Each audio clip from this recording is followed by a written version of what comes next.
আজকের রেসিপি কাতলা মাছের কালিয়া। তার জন্য মাছগুলোকে প্রথমে ধুয়ে পরিষ্কার করে নিয়েছি। পরিষ্কার করা মাছগুলোতে প্রথমে নুন ও হলুদ সুন্দর করে মাখিয়ে নেব। নুন হলুদ মাখানো মাছগুলো 10 মিনিটের জন্য রেখে দেব। সেই সময়ে আমি শিলেতে আদা, রসুন ও কাঁচা লঙ্কা বেটে নেব। আদা, রসুন, কাঁচা লঙ্কা বাটা হয়ে গেলে একটা বড় সাইজের পেঁয়াজ ও একটা বড় টমেটোও আমি বেটে নেব।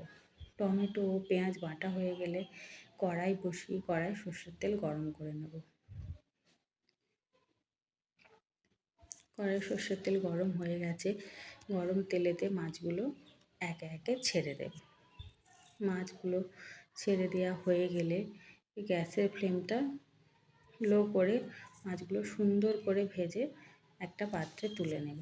কড়াইয়ে যে তেল থাকবে সেই তেলে তেজপাতা, গোটা গরম মশলা ফোড়ন দেব। ফোড়নটা ভাজা হয়ে গেলে একটা পেঁয়াজ ভেজে নেব। ভাজা পেঁয়াজের উপরে বেটে রাখা আদা, রসুন, কাঁচা লঙ্কা দিয়ে দেবো রোজকার মশলা, হলুদ, জিরে, ধনে গুঁড়ো, লাল লঙ্কার গুঁড়ো, সামান্য লবণ।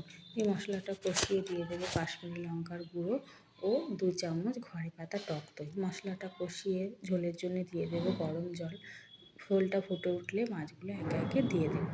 মাছগুলো দিয়ে ঝোল ফুটে গেছে। এরপর কাঁচা লঙ্কা, ধনেপাতা ও গরম মশলা দিয়েই তৈরি হয়ে গেছে আমাদের কাতলা মাছের কালিয়া। এটি গরম ভাতের সঙ্গে খেতে সুন্দর লাগে।